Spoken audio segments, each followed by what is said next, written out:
ಉಚಿತ ಬಸ್ ಯೋಜನೆ ವಿಳಂಬ, ಬಿಜೆಪಿ ಆಕ್ರೋಶ ಪ್ರತಿಭಟನೆ.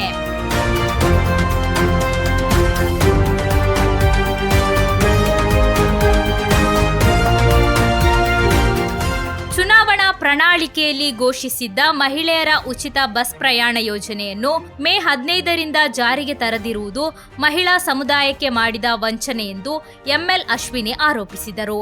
ಭಾರತೀಯ ಜನತಾ ಪಾರ್ಟಿ ಕಾಸರಗೋಡು ಜಿಲ್ಲಾ ಸಮಿತಿಯ ನೇತೃತ್ವದಲ್ಲಿ ಕೆಎಸ್ಆರ್ಟಿಸಿ ಬಸ್ ನಿಲ್ದಾಣದವರೆಗೆ ಹಮ್ಮಿಕೊಂಡಿದ್ದ ಪ್ರತಿಭಟನಾ ಮೆರವಣಿಗೆ ಹಾಗೂ ಟಿಕೆಟ್ ರಹಿತ ಪ್ರಯಾಣ ಕಾರ್ಯಕ್ರಮವನ್ನು ಉದ್ಘಾಟಿಸಿ ಅವರು ಮಾತನಾಡಿದರು. ಕೇರಳದೊಂದಿಗೆ ಚುನಾವಣೆ ನಡೆದ ಇತರೆ 4 ರಾಜ್ಯಗಳಲ್ಲಿ ಸರ್ಕಾರ ರಚನೆ ಮತ್ತು ಸಚಿವ ಸಂಪುಟ ಸಭೆಗಳು ಈಗಾಗಲೇ ನಡೆದಿವೆ. ಪಶ್ಚಿಮ ಬಂಗಾಳದಲ್ಲಿ ಸರ್ಕಾರ ಜೂನ್ನಿಂದ ಮಹಿಳೆಯರಿಗೆ ಉಚಿತ ಬಸ್ ಪ್ರಯಾಣ ಘೋಷಿಸಿದೆ. ಆದರೆ ಕೇರಳದಲ್ಲಿ ಮುಖ್ಯಮಂತ್ರಿ ಆಯ್ಕೆ ಕುರಿತು ಚರ್ಚೆಗಳು ಮಾತ್ರ ನಡೆಯುತ್ತಿವೆ ಎಂದು ಅವರು ಟೀಕಿಸಿದರು.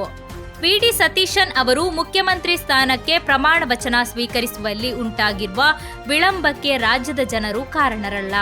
ಅಧಿಕಾರ ಹಂಚಿಕೆ ಗೊಂದಲದಿಂದ ಸಚಿವ ಸಂಪುಟ ರಚನೆಯು ತಡವಾಗುವ ಸಾಧ್ಯತೆ ಇದೆ ಎಂದು ಹೇಳಿದರು.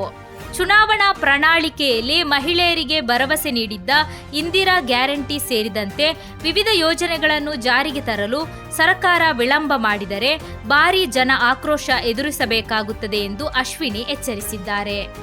ಸಾರ್ವಜನಿಕ ಸಾರಿಗೆ ಬಳಕೆಯನ್ನು ಉತ್ತೇಜಿಸುವಂತೆ ಪ್ರಧಾನಿ ನರೇಂದ್ರ ಮೋದಿ ನೀಡಿದ ಕರೆ ಸ್ವೀಕರಿಸಿ ಮುಂದಿನ ದಿನಗಳಲ್ಲಿ ಮಹಿಳೆಯರು ಕೆಎಸ್ಆರ್ಟಿಸಿ ಬಸ್ಗಳಲ್ಲಿ ಉಚಿತ ಪ್ರಯಾಣಕ್ಕೆ ಮುಂದಾಗಬೇಕು ಎಂದು ಅವರು ಮನವಿ ಮಾಡಿದರು.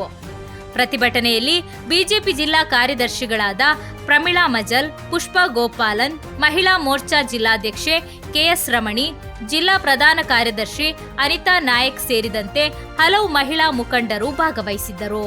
ಅಶ್ವಿನಿ ನೇತೃತ್ವದಲ್ಲಿ ಸ್ಥಳೀಯ ಸಂಸ್ಥೆಗಳ ಮಹಿಳಾ ಜನಪ್ರತಿನಿಧಿಗಳು ಮಂಗಳೂರಿಗೆ ತೆರಳುವ ಬಸ್ಗೆ ಹತ್ತಿ ಉಚಿತ ಪ್ರಯಾಣಕ್ಕೆ ಪ್ರಯತ್ನಿಸಿದರು.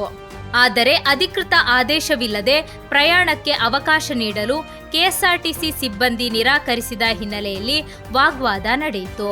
ನಂತರ ಕಾರ್ಯಕರ್ತರು ಕೆಎಸ್ಆರ್ಟಿಸಿ ಬಸ್ ನಿಲ್ದಾಣದ ಪ್ರವೇಶ ದ್ವಾರದಲ್ಲಿ ಪ್ರತಿಭಟನೆ ನಡೆಸಿದರು.